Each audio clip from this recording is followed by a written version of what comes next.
జై శ్రీరామ్. శ్రీమాత్రే నమః. శ్రీ గురుభ్యో నమః. 2025 సంవత్సరం మార్చి 29వ తారీఖు షడ్గ్రహ కూటమి మీనరాశిలో చోటు చేసుకుంటుంది.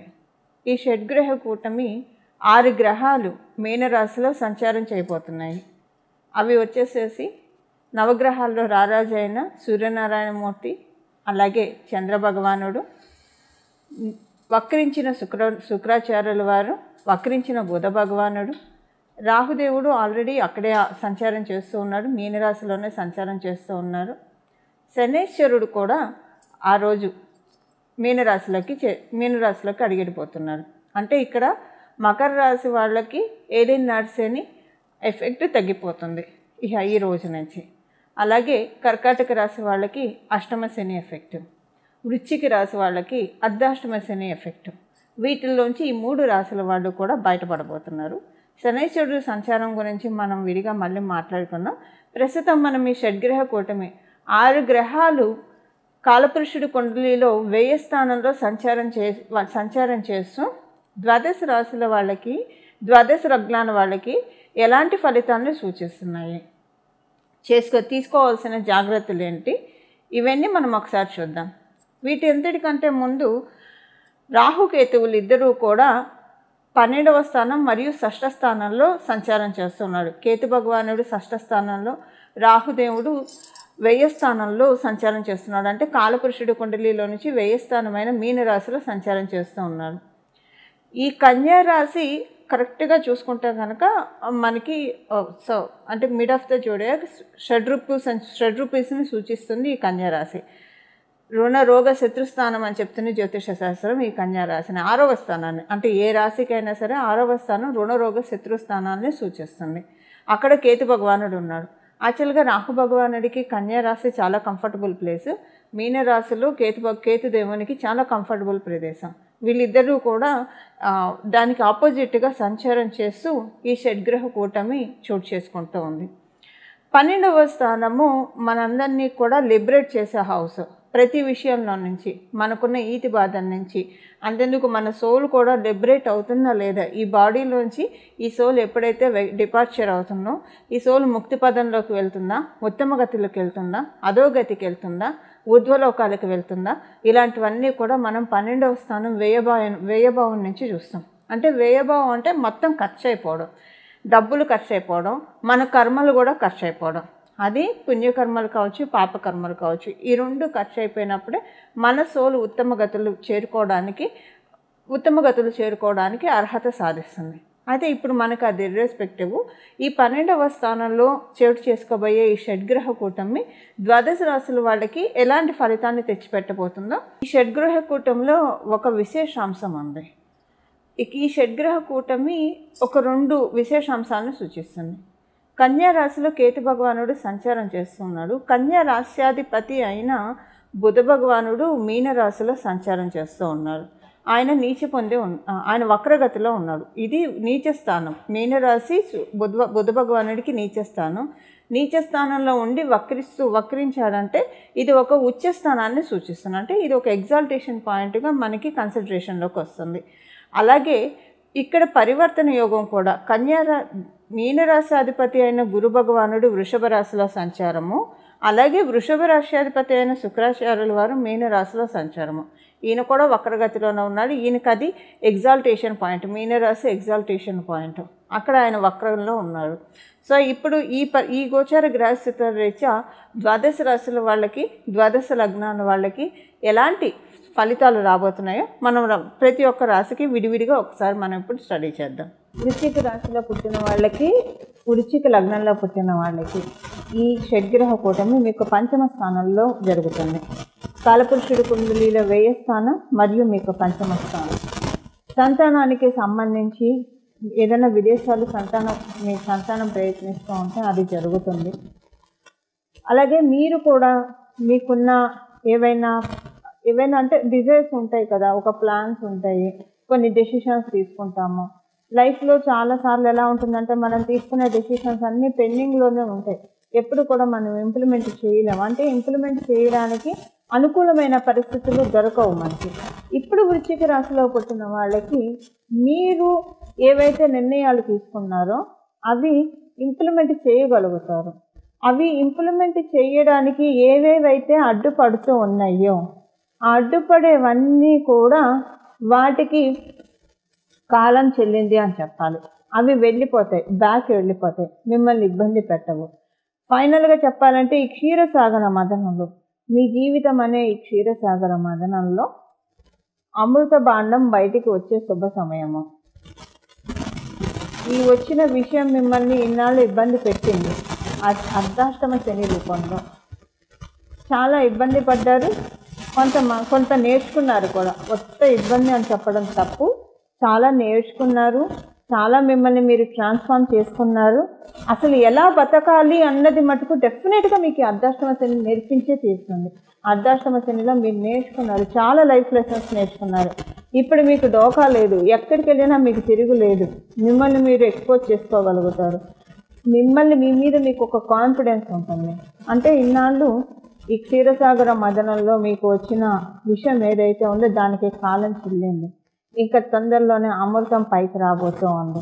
అంటే అమృతం పైకి రాబోతూ ఉంది అంటే నా ఉద్దేశము, విషయం అంటే నా ఉద్దేశము, చాలా లైఫ్ లెసన్స్ చూశారు.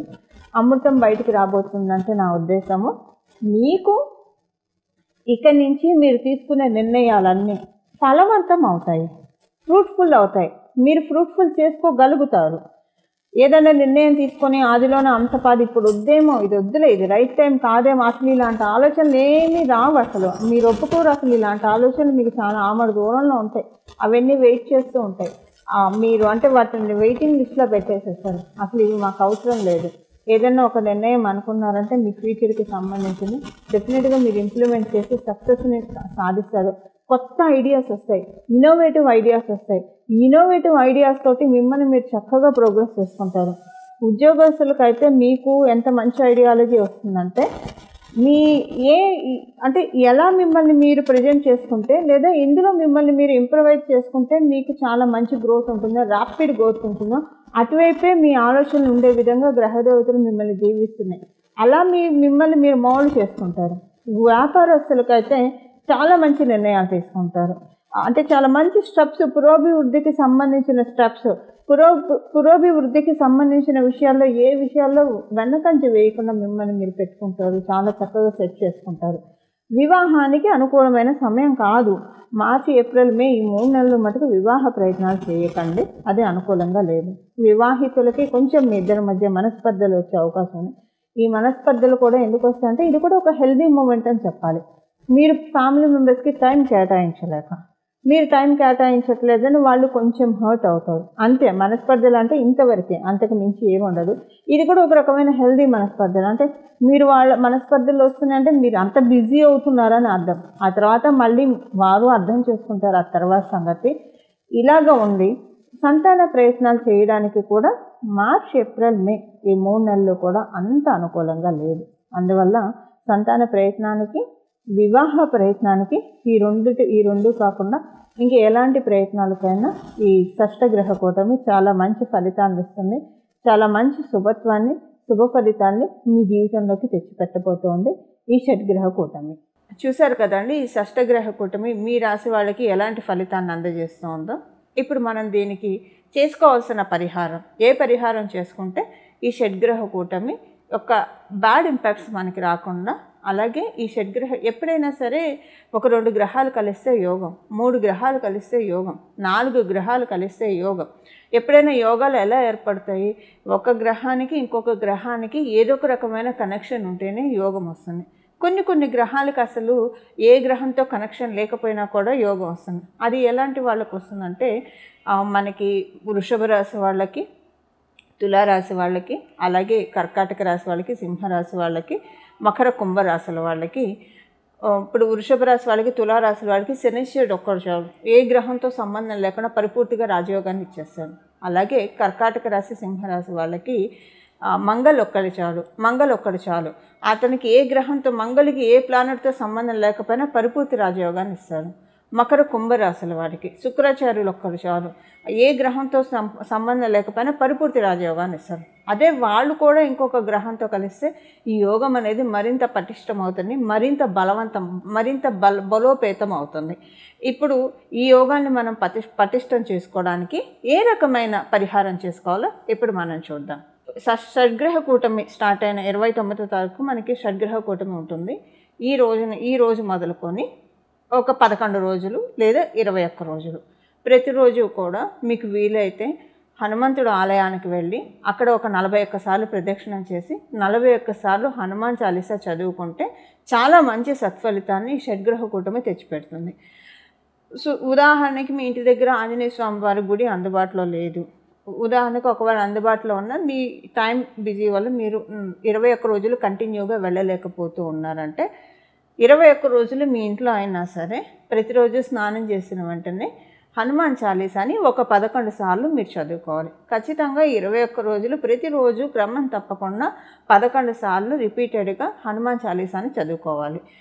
హనుమాన్ చాలీసా చదువుకోవడం మాత్రమే కాకుండా అంటే పరిపూర్తిగా దృష్టి పెట్టి హనుమాన్ చాలీసా మీద పరిపూర్తిగా దృష్టి పెట్టి చదవడం చేయాలి. ఇలా చేయడం వల్ల ఈ షడ్గ్రహ కూటమి యొక్క నెగిటివ్ ఎఫెక్ట్స్ అన్నీ కూడా ఆయన తోకతో జాడించి కొడతాడు. అలాగే దీనివల్ల వచ్చే యోగాలన్నింటినీ కూడా ఫిల్టర్ చేసి మనకు అందిస్తాడు, అంటే మనల్ని ఆశీర్వదిస్తాడు. ఆయన ఆశీర్వాదం, భగవంతుడి ఆశీర్వాదం ఎప్పుడైతే మనకు వస్తుందో అదొక వరం. భగవంతుడి ఆశీర్వాదం అంటే మనకి జీవితంలో లోటు ఏముంటుందో చెప్పండి. అలా మనకి ఆంజనేయ స్వామి వారి చరణాలను ఆశ్రయిస్తే అలాంటి సత్ఫలితాలు ఉంటుంది. అలాగే మార్చి 29వ తారీఖు నుంచి ప్రతిరోజు కూడా శ్రీరామ భక్తాయ హనుమతే నమః, శ్రీరామ భక్తాయ హనుమతే నమః, శ్రీరామ భక్తాయ హనుమతే నమః, శ్రీరామ భక్తాయ హనుమతే నమః అని ఈ నామాన్ని సర్వకాల సర్వావస్థలు, అంటే మీరు ఏ పని చేస్తున్నా సరే ఈ నామాన్ని జపించుకోవచ్చు. మీరు ఉదయాన్నే కొంచెం స్నానం ఆలస్యంగా చేస్తూ ఉన్నా ఈ నామాన్ని జపించవచ్చు, రాత్రి పడుకునేప్పుడు ఈ నామాన్ని జపించవచ్చు, మీరు ఏ పని చేస్తున్నా ఈ నామాన్ని జపించవచ్చు. మీరు బాత్రూమ్కి వెళ్ళినప్పుడు తప్పించి ఇంకా మిగతా సమయాలు మొత్తం కూడా ఈ నామాన్ని చక్కగా జపించవచ్చు. ఈ విధంగా హనుమంతుడి చరణాన్ని ఆశ్రయిస్తే ఈ షడ్గ్రహ కూటమి మనందరికీ కూడా చాలా చక్కటి శుభ ఫలితాన్ని మనకు అందజేస్తుంది. అలాగే మీరు అమ్మవారి ఉపాసకులు అయితే ప్రతిరోజు కూడా 3 సార్లు లలితా సహస్రనామం చదవడానికి ప్రయత్నించండి. 3 సార్లు లలితా సహస్రనామం చదవడం కావచ్చు, వినడానికి కావచ్చు ప్రయత్నించండి. ఇలా 3 సార్లు లలితా సహస్రనామం చదవడం వల్ల లేదా వినడం వల్ల కూడా చాలా చక్కటి సత్ఫలితాన్ని, ఎందుకంటే అమ్మవారు మనకి ఈ సమయంలో అంటే మన జన్మ కుండలిలో కనుక ఏదైనా మీ జన్మ జాతకంలో మీనరాశి సంబంధించిన ఎఫెక్ట్స్ ఏమన్నా ఉంటే, అలాగే ఇప్పుడు మనం తెలుసుకున్న ఈ షడ్గ్రహ కూటమి, ఈ షష్టగ్రహ కూటమి, ఈ 6 గ్రహాలు ఏమన్నా మీ జన్మ జాతకంలో సరిగ్గా లేకపోతే, బలోపేతంగా లేకపోతే లలిత సహస్రనామం ఈ సమయంలో 3 సార్లు చదవడం వల్ల ఆ షడ్గ్రహ కుటుంబంలో ఉన్న గ్రహాలన్నీ కూడా మన జన్మ జాతకంలో బలోపేతం చేసుకోవడానికి చాలా చక్కగా చాలా చక్కగా అమ్మవారు దీవిస్తారు. ఇందులో ఏమాత్రం సందేహం లేదు. ఇలా మనందరం కూడా ఈ షడ్గ్రహ కూటమిని చక్కగా అనుకూలంగా మార్చుకోవాలని చెప్పి మన జన్మ జాతకంలో ఉన్న ఇబ్బందుల నుంచి మనం బయటపడి గట్టెక్కి, అలాగే మన జన్మ జాతకంలో ఉన్న బ్లెస్సింగ్స్ని మనకి వెలికి తీసే షడ్గ్రహ కూటమికి మనందరం కూడా ఆహ్వానం పలుకుదాము. మంగళం. నమో భగవతే వాసుదేవాయ.